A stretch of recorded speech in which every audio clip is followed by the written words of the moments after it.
Good evening, friends, and welcome to this Friday TTF webinar. I'm delighted to have two people join this conversation. Our guest for today is Aisha Syed Asif and my colleague, Mohammed Essam Manzoor. Aisha is the founder of Fight Club, and she's a communications, marketing, and public relations specialist with experience across corporate, not-for-profit, as well as government sectors.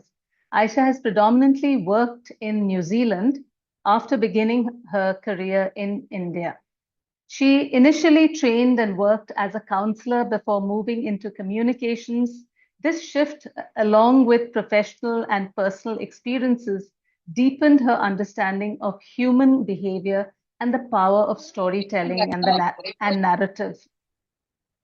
And that now informs her work at the Fight Club. Mohammed is our senior coordinator for training and content development at the Teacher Foundation, and he offers the vital male perspective in this webinar, which we've titled Growing Up Male. Mohammed has worked in under-resourced schools before joining TTF. He has a keen interest in ideas of critical pedagogy. I want to talk about what we are here for. Before that, I want to take you back 61 years to 1965 to be exact. I'm just going to show a particular, This is from 1965, the Education Commission of India, which said it is unscientific to divide tasks and subjects on the basis of sex and to regard some of them as masculine and others feminine.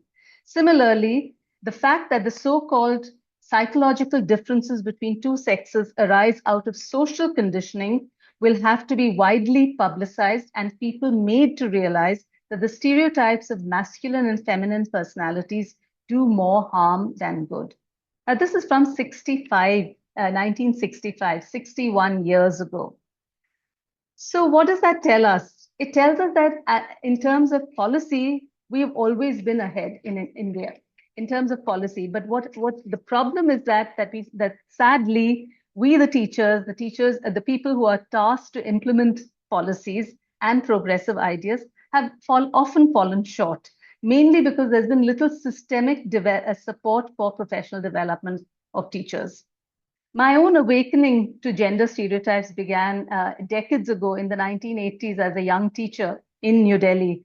I had the opportunity to interact with a feminist organization and the many strong, opinionated women who volunteered there. At the same time, I had undertaken an action research of examining gender stereotypes in high school language textbooks as part of my dissertation for a diploma I was doing in journalism at that time. The year was 1985, 20 years from the 1965 Education Commission I talked about. And my study paper was titled Fostering Equality of the Sexes Amongst Children, School Children Through Textbooks. This webinar got me looking at that study again. So I haven't looked at it for many, many decades. I had surveyed 200 grade 9 and grade 11 students of a large New Delhi public school to understand their perceptions of gender stereotypes and so on. Reviewing that data so many years later, 40 years on, was insightful. What I found was that majority of girls then, 40 years ago, seemed to be willing to reject notions of gender stereotyping. Boys, on the other hand, seemed to cling to traditional gender roles. One 17-year-old boy specifically said 40 years ago, and he now must be in his 50s, a woman should be protected physically. She is not so strong as a man, and she is always oppressed by men. So she needs a partner to protect her. Also, close to 60% of the boys at that time said that a mother must give up her job and stay with her family. Of course, the world has changed dramatically since the 1980s. However, recently, I had the opportunity just a couple of months ago to conduct a QCT, a Quality Circle Time session with grade 9 students in a large school in India. And the discussion centered around gender stereotypes. And one very thoughtful boy very gently said, "Ma'am, I don't think it's safe for girls to go out at night. And I think they should be very careful about what they wear." He said it very gently and sensitively. So I asked the girls, what do they feel about it? They responded en masse that they disagreed with him and that perhaps boys should stay at home so that girls could go out at night safely. Incidentally, this came from not a metro city, it came from a smaller city. It was not a big, large metro like Bangalore, Delhi, Bombay, etc. Yes, the world has changed in the past 4 or 5 years, particularly. The way we transact business, the way we work, the way we learn, everything has changed, especially with the sudden onset of generative AI. But are we all better for it? Have the age-old conversations about girls and boys really changed? Let's talk to our panel, Aisha and Mohammed. Aisha, I'd like for you to go first and tell me quickly before I start with my formal questions, what are your thoughts with this whole webinar and coming on board for this webinar so generously? Just a few quick initial thoughts before we go into the actual questions. Of course. Thanks, Manila. Thanks, Maya. That's okay. Yes, we have been having this conversation, I think, as it's more since I've started Fight Club, I think I've been a lot more aware of the conversation predominantly because this is the work that I'm doing. And prior to, let's say, even it's really great that you set the context of 1965, that the fact that our policy was already forward and we are still catching up in terms of our cultural setting with it. But I think now in 2026, I genuinely see the fact that we are moving a little bit more towards balancing the scales in terms of the conversation and being a little bit more cultural sensitive about gender inequalities, both for men and women, boys and girls. I think the fact that we're having this conversation with systems, which is educators right now on this webinar, and understanding what can be done further rather than what can be done right now, because I genuinely feel like a lot of work intentionally, unintentionally is already being done. But more being mindful of how we actually change the direction, recalibrate, and say, okay, how do we actually move forward from here on forward is genuinely an exciting time for me, and which is why I have a lot of fun doing whatever I do with Fight Club, and we can talk about it more. But yes, excited to be here Great. for it. Thank you, Aisha. Mohammed, any first quick initial thoughts? So from where I come from, I've seen myself in school as a guy, a boy, and as an educator back in this space is a very different sensation and feeling. I feel like even the conversations when I had as a kid with regards to this dynamic and now it's very different. I feel while we are moving forward also, the challenge in itself is evolving as well. So it'll be great to explore that nature of the hurdles we have in front of us and how we as educators, coming from this space, what can we do differently for the students? Great. Thank you, Mohammed. My question, a first initial question is that do you think, since we have our audience today is all school teachers and they're working in schools across the country, are schools responsible for creating a more gender sensitive society? And if so, why? Whether yes or no, and why? Mama, do you want to start with that? I feel like I would love to get your perspective first on it. Sure. As Okay, an educator great. in that space. Lovely. Mohammed. Okay, so I mean, if I have to put it as succinct as possible, I would say yes. Uh, we do have some form of responsibility because we do shape this dynamic in some form, in some way. Um, if we have to look into like from a psychological point of view, Bronfenbrenner's uh, model, I mean, keeping the child in the center, they even though the child comes from various spaces, the bubbles of school, home, the larger global landscape all impact the child in some form, in some way. And so even when it comes to schools, to action or inaction, knowingly, unknowingly, we do inform the child when it comes to gender. And I think it's very interesting when it comes to boys in particular, because um, the school isn't neutral in any way. And how this plays out amongst boys, particularly, is that there is no a person enforcing this or saying out loud that this is how it's done. Rather, there is some form of self-surveillance, I would call, where boys constantly are watching themselves in response to their peers, whether they accept them for how they are acting, whether it's considered, are they considered cool, are they considered macho, are they considered, accepted in that circle, and that's how they get steered into these patterns and Mm. relation that the dynamics and the behaviors that they foster in themselves. That's at least that's my first thought. Yeah, yeah. And I So feel you, school can play a role here. so you're saying that schools are responsible for creating a more gender-sensitive society. But a lot of times, schools are expected to handle all the ills of society, and this too. So, Aisha, what's your response?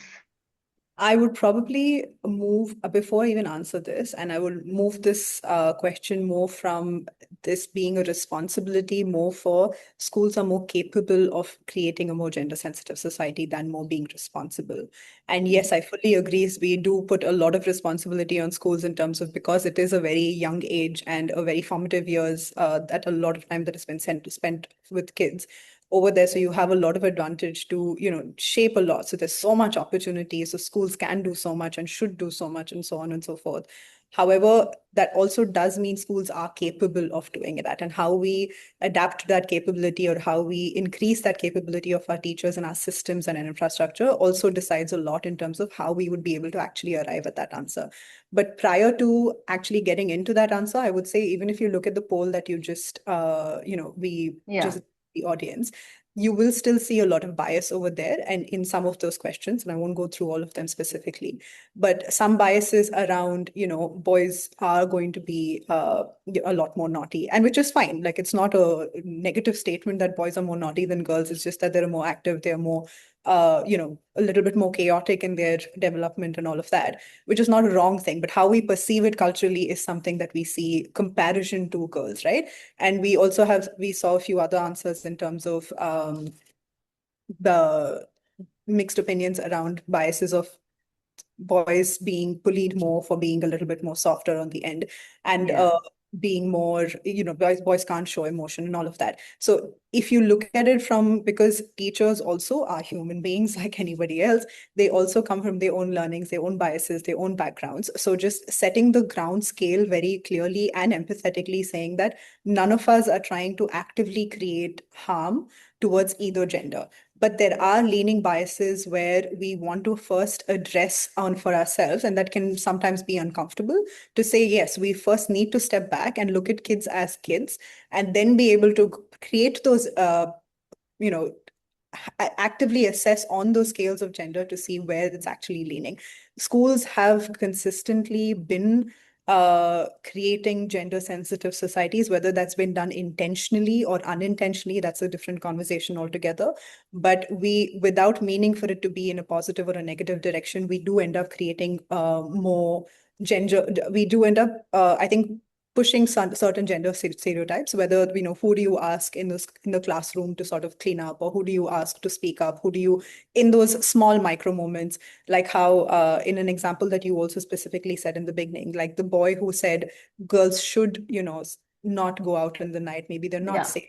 He, as a yeah, child, he must have come from a very, empathetic lens of like, let's protect. But exactly. nobody in that room, not the girls, the responsibility was less on the girls, but more on the educators in that room to say, okay, what do you mean for it? And more being curious about where does he get that forming understanding from, and what does he think should be done beyond it. So curious questioning, boys will ask, and that being shut down by, obviously girls would have their own reasoning and all of that. But encouraging boys to say, yes, you can have a voice and it's great to be exercising your voice, but what do you do further on from that, than saying this is what you should not do, is something that schools have a huge opportunity to, and those are micro things. And I think these things cannot be done specifically in like one workshop or two workshops. I have an example of uh, saying how this is really possible through schools. Is there was a program called Taron Ki Toli. This was Mhm. done through a breakthrough organization in Haryana government, Yes, which is that's safe to, correct. yes. Yeah. They did really well and they did it consistently as a curriculum, as a program, not Mhm. as massive lectures and what you need to do. Very specifically worked with both boys and girls to understand what that gender sensitivity looked like and how they pushed boys towards being a little bit more mindful and empathetic and, emotionally articulate and all of those things, right? They did that consistently for 2.5 years. So it was not a 1 hour workshop that was a shiny moment for the school to sort of highlight. And that over a period of, I think in 2022, they also published that as a study and then said over the years, they saw boys being a lot more active in their households, being a lot more empathetic and sensitive and all of those things. So just this fact that in the North in Haryana, where you say, oh, these are such like, hard mindsets, it's harder to penetrate these areas. It just goes to show small moments, not as expensive as well, to where we already have systems and how you further tweak the system smaller ways and rewiring it. And it's one of the things that we say at Fight Club. We have a consistent thing saying man up, bro, which is of course an invite to actually express and not suppress. Traditionally, it becomes man up, bros from the boys, and the men it becomes, oh, but just don't talk about it, get on with it. We are trying to rewire the flip in script saying, man up, it's okay to talk about it, and it's okay to say whatever you need to say, and then we can have a conversation further rather than shutting it down. So schools, I feel, are a great breeding ground to actually facilitate that, and they already do, but I feel like we can do it a little bit more intentionally from conversations that are already happening. So, in your own experience, I mean, Mohammed, you can also chip in because I have found that a lot of times, while schools, yes, to a large extent, play a important role in creating being more sensitizing young people to be more gender sensitive and so on. A lot of times our own hang-ups, teachers' own hang-ups, etc., do color the way we have been brought up, the way gender roles were defined in our own homes while growing up. Gender roles sometimes even in schools, at the workplaces, how they're defined. All that could actually come into play when a teacher is interacting with children in the class. And sometimes even unconsciously, a teacher may say something which could be seen as very stereotypical, gender stereotypical. So what are your thoughts on that? Mohammed, you want to say first? Um, I mean, yeah, I can see like how we need to address the teachers even before we address the kids is a big thing, stepping stone for us to move forward because the kids are watching, the kids are observing, and it is again our behaviors and actions that could formulate and lead for them to come to an understanding of how we ought to be as a man or a woman. And that so I think this is something where questioning, being self critical in ourselves, like watching, because we tend to be able to explain why what we are doing. We're reaching this reflection component, like, oh, I tend to do this, or I know I happen to do this. But then the further questioning of like, why exactly am I doing this and not this? Can I do it differently? Is where that questioning process should be modeled out for the kids, because even the kids fall into this practice, like, oh, if I don't do this, I will not be accepted by my peers. I know they recognize these certain behaviors Yeah. on their own. If you know, ask them this, like, okay, if I don't act a particular way, I will not be part of this group. They recognize and see this, but they don't ask themselves, like, hey, can it be in any other way? Or why is it that I can't accept this person even though he's not doing this particular action? So that you know, problematization, like just to question themselves and be like, it'll start unraveling for them. I also like how Aisha said, like, seeing kids as kids, very important as the adult also tries to address these, uh, dynamics coming in play. Because at one end, you have people who can fall into the traps of their upbringing and their own, learned biases. The other end, when we try to enforce, we try to go on another extreme end where sometimes we try to introduce programs which tend to be a little bit guilt driven. That the blame falls, like anytime there is an issue that could be seen in classroom, rather than seeing the students as investigators and problem solvers, like, oh, this instance happened, what do you think, why do you think that happened? We start putting suspects, so the blame invariably falls on one particular group for some reason or another. And then they suddenly they start going further away. They don't want to solve a problem together, but they're not seeing themselves as us versus them. you know? Okay, yeah. Yeah, Thanks, Mohammed. Aisha, what do you feel? Yeah, sorry, I was wanted to add to that a little bit and saying that I think and the biases for whatever reasons we all have them, and then it is fairly normal to have them. But the only point of contention is where do you actually step back and say, I need to be a little bit unbiased here and actually learn from a space Yeah. of where do I want to do it? But we're continuing from the point of where Mohammed said, which is when we look at, so if you look at the boys' experience and the girls' experience, right, in the schools, where, and again, coming from personally, I grew up in a all-girls school. It was all, and I come from a very conservative, prior ex-conservative family is what I would like to call mine. And it was a very clear distinction of you can't talk to boys, you can't make male friends, or you can't have any other interaction other than your own gender for various different reasons. Now, that obviously is a gender sensitive thing that they're consciously doing in the direction of unnecessarily over sexualizing a relationship between a boy and a girl, which happens very commonly.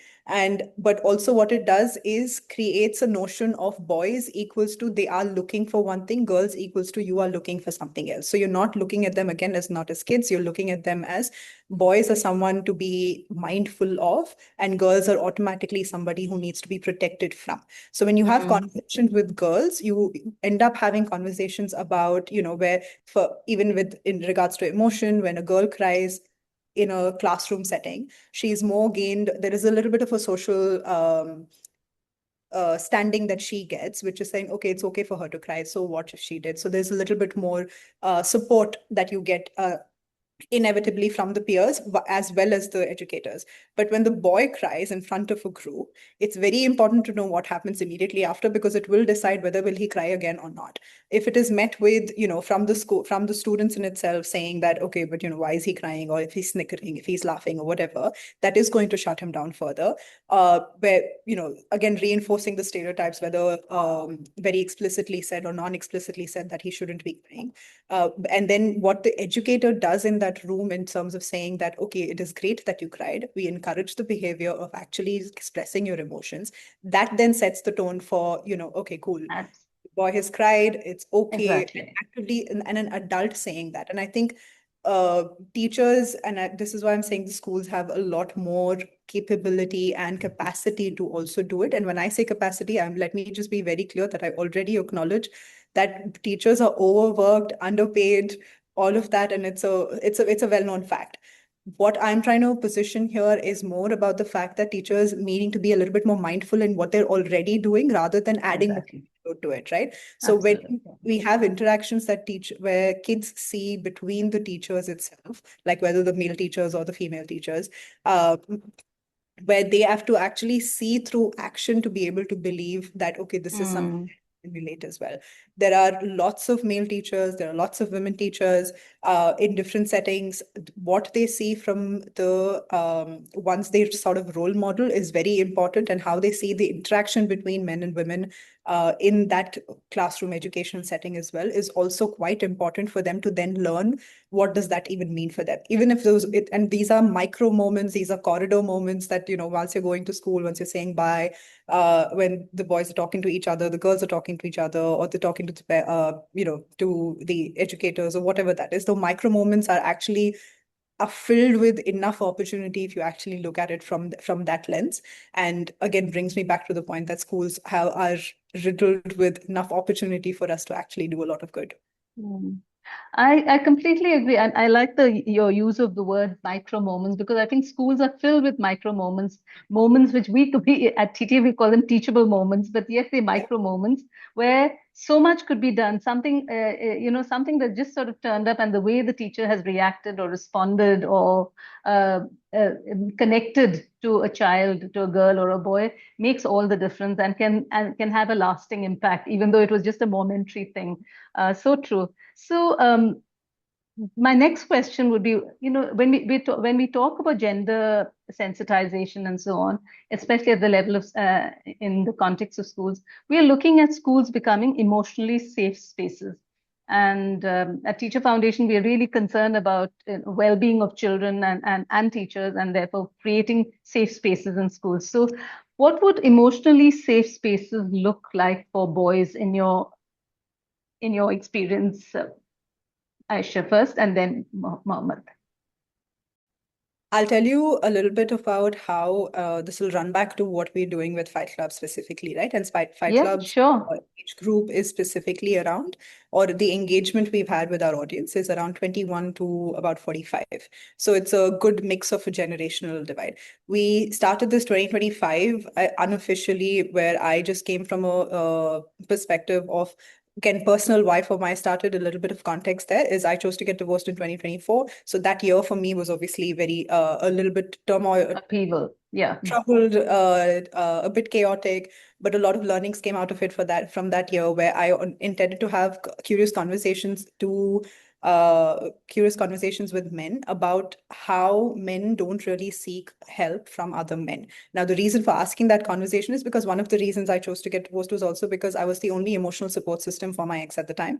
And while emotional support system, partner being an emotional system is great, the only emotional support system is where the problem starts to begin, right? So that was one of the reasons. And then for me to understand, if I can go out there and talk to women and all the other support systems that I have, why is it that a man is not being able to do the same? Choice. Why is that choice being made? Doesn't mean the systems are not there. It's the choice that you're not making, right?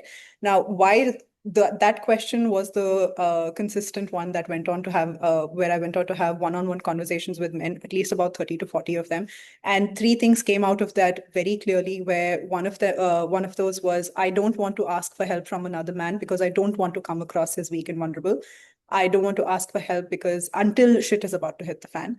And I don't want to ask for help because I don't want to look like I don't have my ducks in the row. I don't want to come across as the place because I will be judged from that. Now, those were consistent answers from strangers who've not met each other and all of that, right? So I was like, okay, cool, let's just bring everyone together and just see what's up. Like, I want to explore a little bit more about this. So 2025 Jan is when we had the first roundtable, and a few of those from there, where we just had a little bit of a culture code and we had a little bit of understanding to say we are, going to talk about this with respect and with a lot of integrity at hand, and asking curious questions about what does this mean. Again, initially it was a lot to do with masculinity. It was a lot to do with how do you deal with your emotions, XYZ.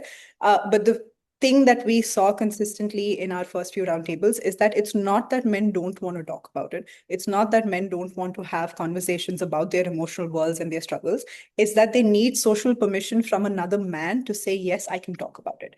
Now, that was a consistent thing that we've learned, and we still see that till date when we do our roundtables and any of the other events.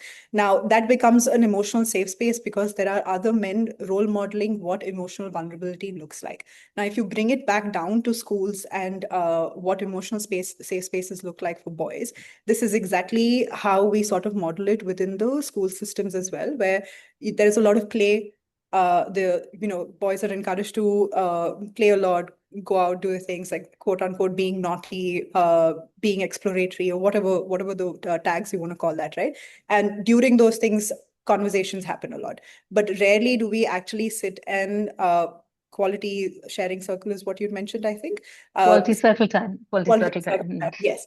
Quality circle time when boys talk to each other is more. I think there was sorry, I'm going to track back a little bit, where I think there was research also done that said that until the age of 13 or around that 13, where boys had deep friendships, intimate friendships with other, with peers, where they shared all their secrets, where they did. But moving to age from 13 to 15, a lot of that dropped for various different reasons. It's not because you don't want to have those relationships, obviously, because something around the social factors told them that you now have to do this by yourself, and you cannot ask for help, and you cannot rely on others, and you cannot do this. So that stark difference between 13 to 15 is what we see, right? And a few factors informing that is also where you can do things and you can be capable because you are, able to perform a certain way, because you are able to do XYZ things. You're not, um, you are not really priming the conversation towards how you are okay to just be yourself, like how you say that with the girls as well. It's okay, you can just be whatever you want. You don't have to, right now, you don't have to think about going out there earning, being a man. You're not having to prove something to the world. You can just be a child is not Yeah. something consistently told to the boys, but consistently told to the girls, which is not a bad thing at all. But we have to balance the scales of why we're not doing that to the boys as well. Yeah. Because if that emotional safety is not provided from the get-go, then it becomes being a boy and growing up male becomes a lot more performative and for the outside world than for you doing it yourself. And I'm sure Yeah. Mark can come from his experience of, saying Yeah. what he has probably felt, but this is what I see in this thing as a structural Yeah. difference. Yeah, before Mohammed comes on, you're right, because I think girls in the last few decades have actually grown across the country. They've learned to, acknowledge they've had greater sense of agency and voice and so on compared to the boys. And somehow boys have sort of got left behind, and we haven't really carried the boys along. And you can't really look at empowering society without looking at both girls and boys. So, Mohammed, what are your responses in terms of emotionally safe spaces for boys? How would they look like where boys would be able to express themselves, share their feelings, feel heard, etc.? It's interesting because when I think back of my school days, and the first places that come to mind are the grounds, this, and I ask Mm, myself, is that really a space I felt safe?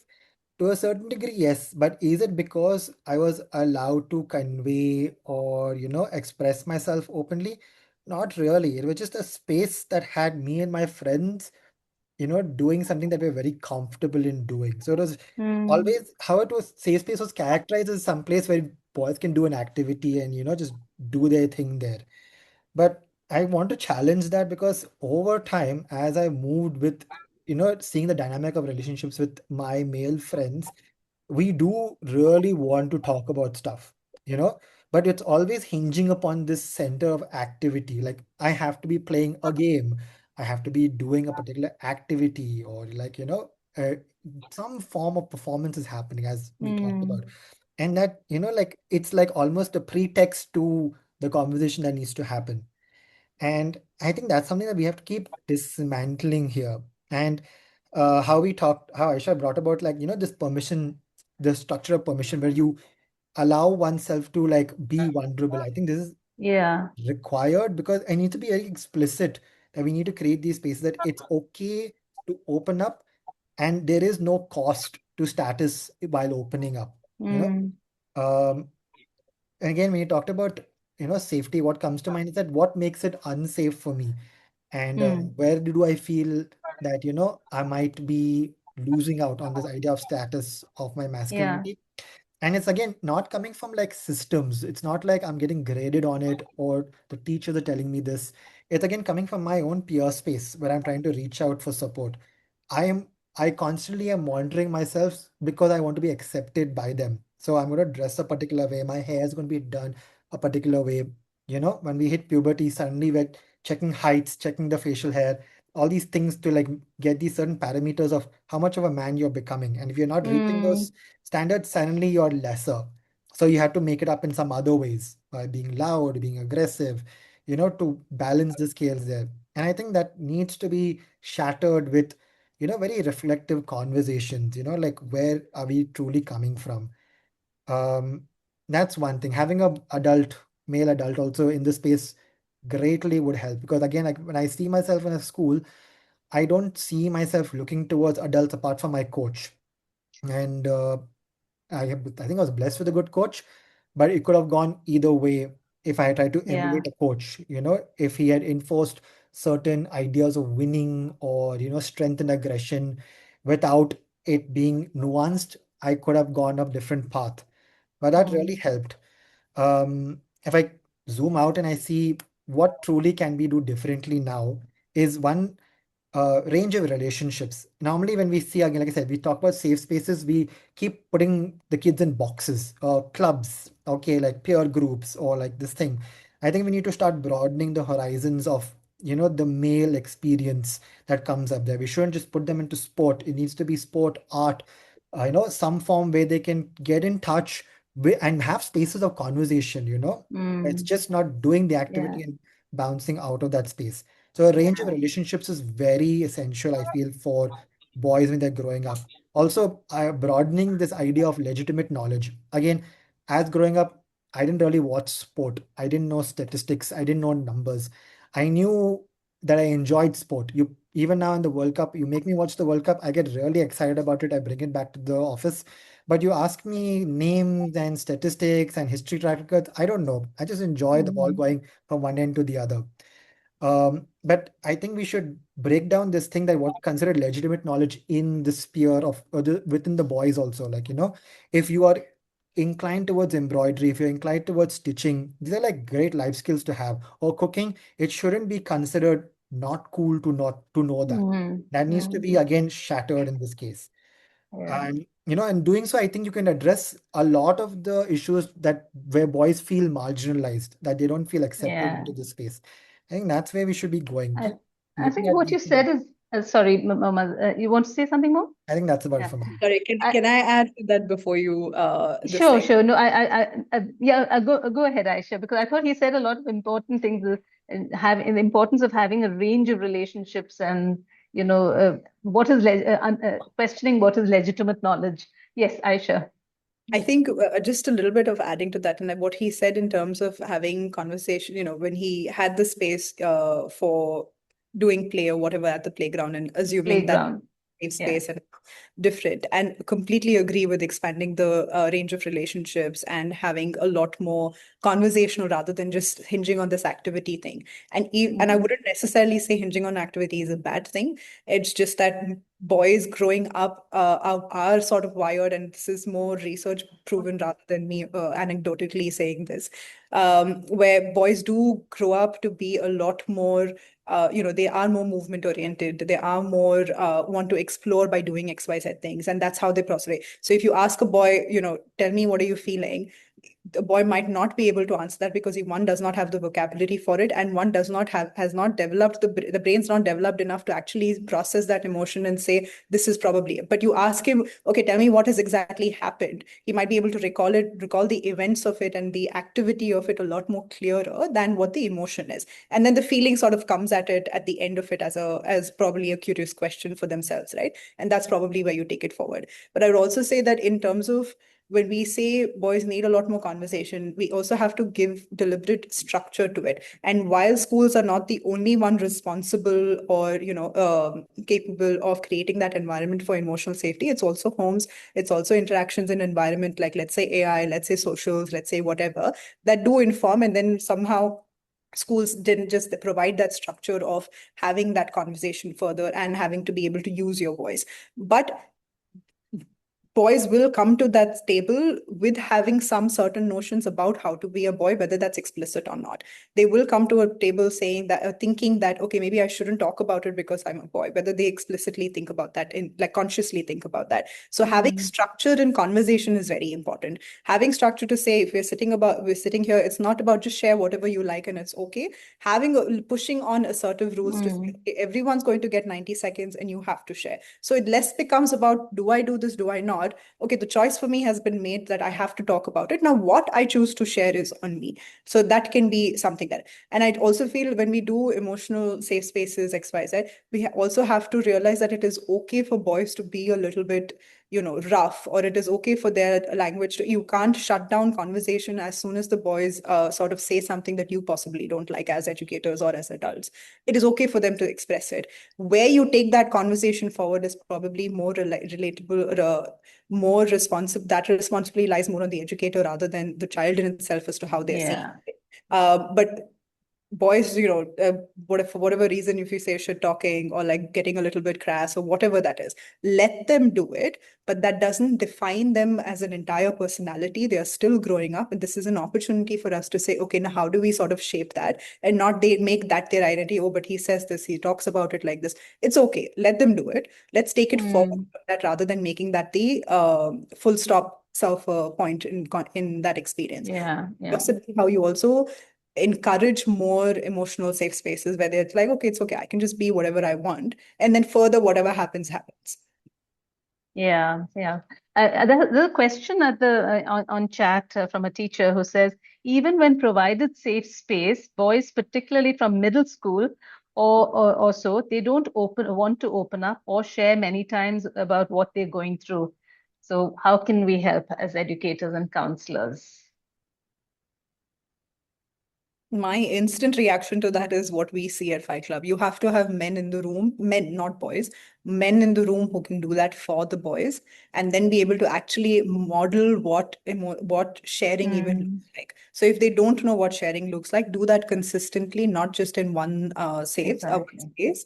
Do that consistently in a classroom, in conversations where this I would probably say responsibility sort of goes a little bit more on the male teachers rather than the female, where boys have to show the men have to show that this is what I'm struggling with. And it doesn't have to be massive revelations. It can be very simple things that I'm currently teaching you and I don't know how to deal with you because this is probably my first time teaching this class. It's Yeah. okay to start from that lens, to be Yeah. vulnerable and then show, model it, and then it'll become much easier for the boys to then say, okay, this is probably what I'm going through. Yeah.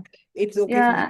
Yeah, absolutely. Basically, what you're saying is that it's important to have positive male role models for boys, as well as vulnerable role models, because that's the only way they realize that it's okay. It's not humiliating to share your thoughts and feelings, to be unsure, to be scared, to be frustrated, etc.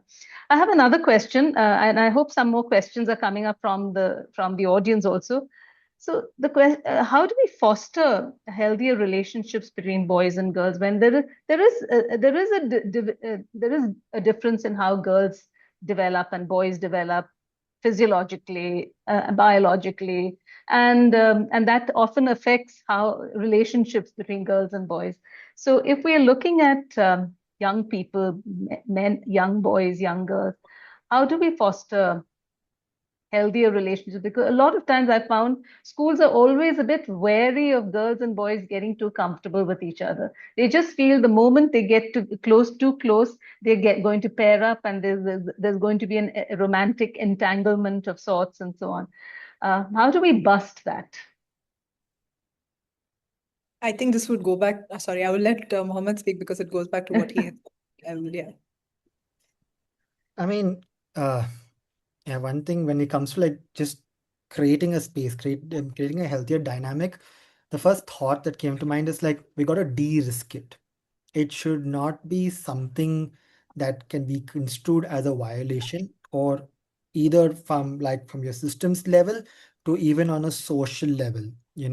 If we keep talking about like how we can we normalize it, to be normal is that we shouldn't garner a reaction that students can pick up. Like I said, the micro moments, right?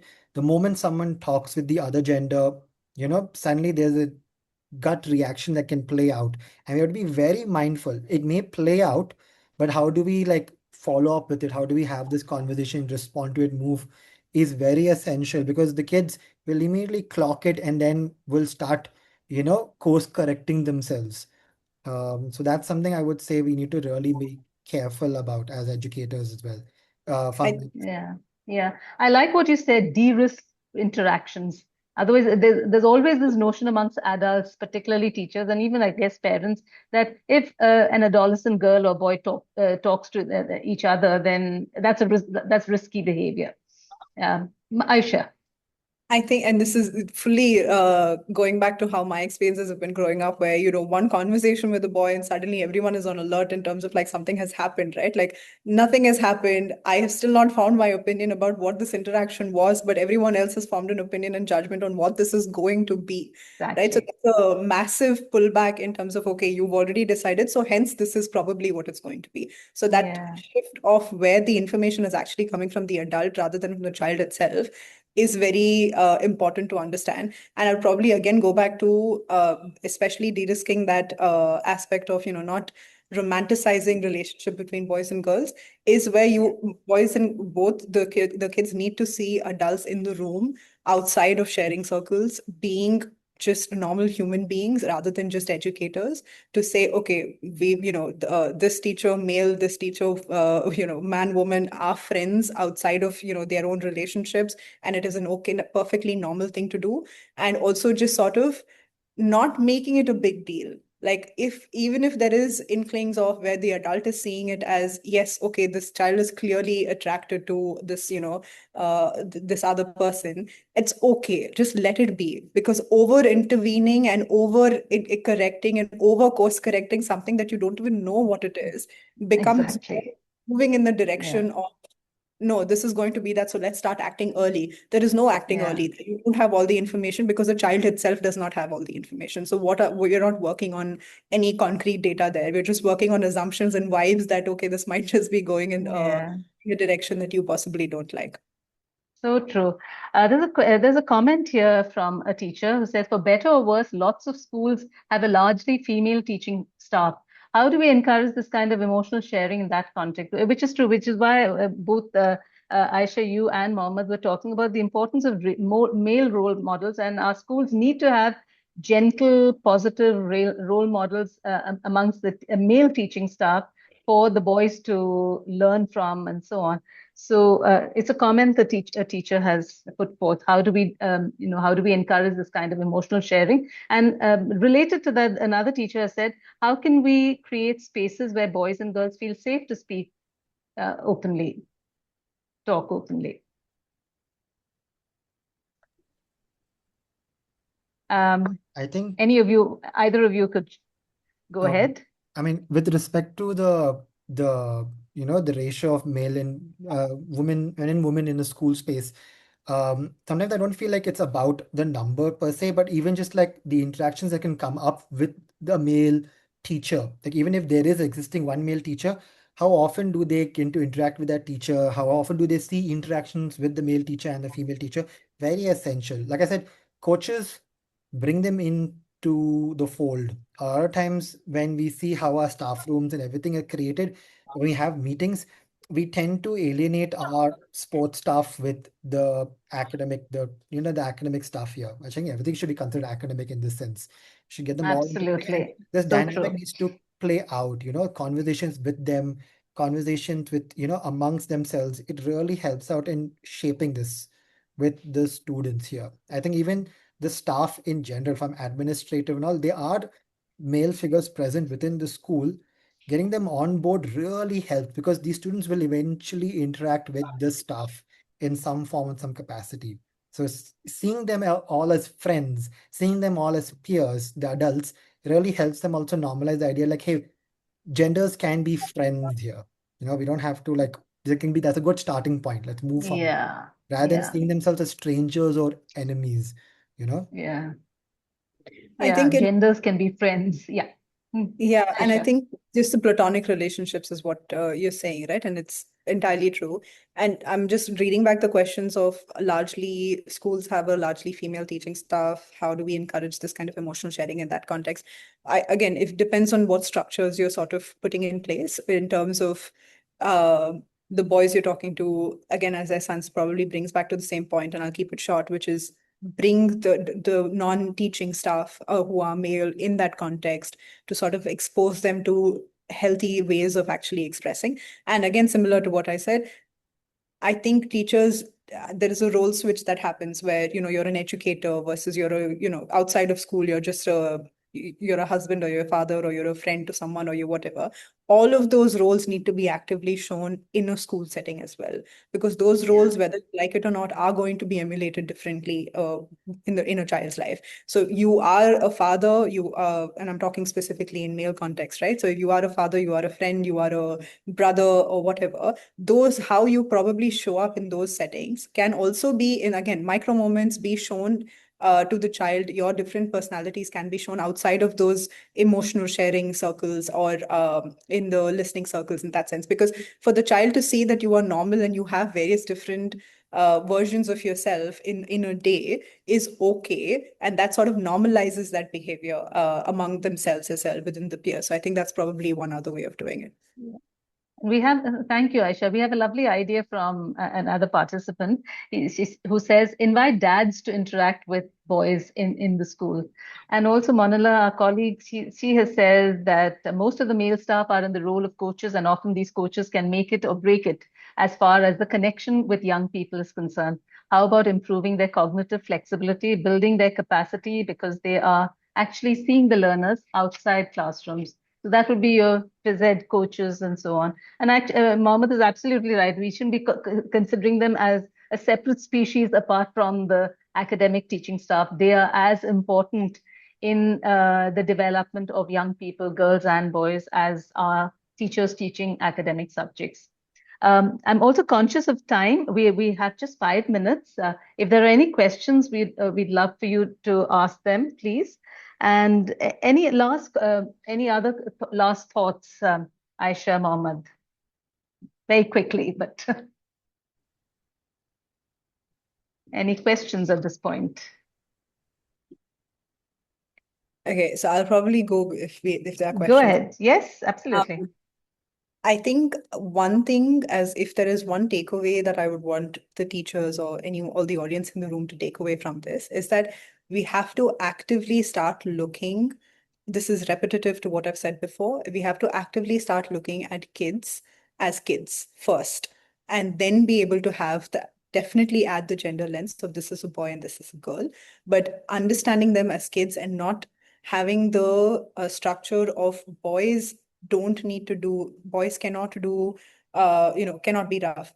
Boys cannot say this, boys cannot do this, boys should not do this. So there's a lot of no, no, no, no, no, which is all fine. But there is not the opposite in that direction of, okay, if not this, then what should they be doing? We Yeah. have a lot of conversation here about consent. We have a lot of conversation that is consistently going on in education systems, which is great. But what happens beyond that consent when you say no means no to a boy, it is great to be saying that. But what does that mean for him as a child after that no? There is rejection, there is probably disappointment, all of those feelings that he's sitting with, and he probably doesn't know what to do with it. That's Yeah. where the emotional regulation part of it comes through, right? You can say Yeah. yes, no means no, but what happens after a no for you, not for the girls? Girls is a completely separate conversation, but since we're specifically talking about boys, what happens after a no is something that needs to be actively spoken about. Yeah. And yes, we can all say, boys don't talk, boys are not emotional, boys are very this. There is a lot of blame, and I would gently like to put this, there's a lot of blame that we're putting on the boys at a very young age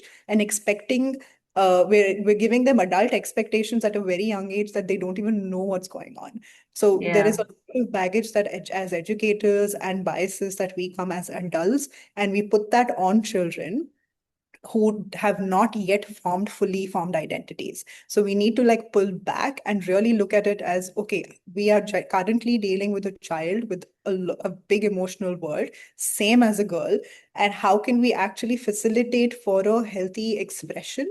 And how do we facilitate for what we can do rather than what we cannot do for the boys? What we should or what boys should not is where I would probably Yeah. Yeah. Okay. There's another question here, which I think Sanjana, who says that how do we challenge our own biases, discomfort with interacting with the opposite gender? And I think that the teacher's asking about themselves. They're being self-critical in a sense. It's something that is important. How do we challenge our own biases and discomfort? Because a lot of times the discomfort and the awkwardness that we pass on to our students stems from our own discomfort. Any response quickly? We've got 1 minute. I think there are a lot of sorry, if you have an answer to that, I'll let you go, Mohammed. But there are a few self-help tools in terms of understanding your own biases. There are books around it. I can send in through this thing. But as a session for just the teachers to understand biases around it is also a great one to actually facilitate within the teaching staff, non-teaching staff, whatever. But that's a good place to start. Yeah, I mean, I think just like how you mentioned, seeing kids as kids, we need to start seeing ourselves as people. Like, we need to start recognizing them not from that, gendered lens that, oh, there's a man, therefore I need to start behaving in this particular way, but rather see them as, okay, this is a particular teacher with this particular skill set. I can like leverage, I can take support. I got, I got her back, I got his back in this matter. These things can really shape, and like conversations, small conversations really help in bridging this divide of us versus them. So and thing is, even these small interactions, the students start seeing them, it becomes palatable for them. It's like, okay, this is Yeah. acceptable. This is not something that is is it's just a big wrong that's happening in front of our eyes. These little things can really help out here. Something else that Aisha brought up, like regarding like how we address the the whole whatever's happening, the dynamic of gender that plays up. We shouldn't put too much guilt on the boys in this case, because a lot of times it swings really hard where we make asks from the boy and nothing is given in return except for lightening that burden of guilt. And that's where you will start seeing boys now reject notions of equality because they feel like in giving equality, what I'm doing is I'm forsaking myself and getting nothing in return. And that's when they start moving, not only just like, And that's where the toxic masculinity sort of comes up. The whole yes, idea of toxic masculinity. Yeah. yeah, Okay. And Yeah. sorry, just one other thing to Yeah. say that if we don't actively provide boys a framework of what they can do and what they can curiously be multiple things at once, what they will get as adults and what we are currently seeing is the manosphere content around what Exactly. explicit, very clear what you should Mm. be doing in terms of being a man basically. So Yeah. making sure that we correct that during the early years itself to say this is also all of these things that you can do. We are giving you a script of how to navigate XYZ things rather than just telling you this is what you should not do. It comes from different places, but also making sure that we learn to be empathetic around it first before creating judgments is very important, because then the boys will create judgments about themselves before they've even had an understanding about themselves. So true. Thank you. I'm conscious of time, and we've already crossed 5 o'clock. Thank you so much. And I don't think this is a conversation that can end with just this one hour of webinar. We need to have another conversation. So all of you teachers who've been part of this webinar, please share your questions because maybe we can have version 2 of Growing Up Male. Thank you, everybody. Have a good weekend. Bye for now.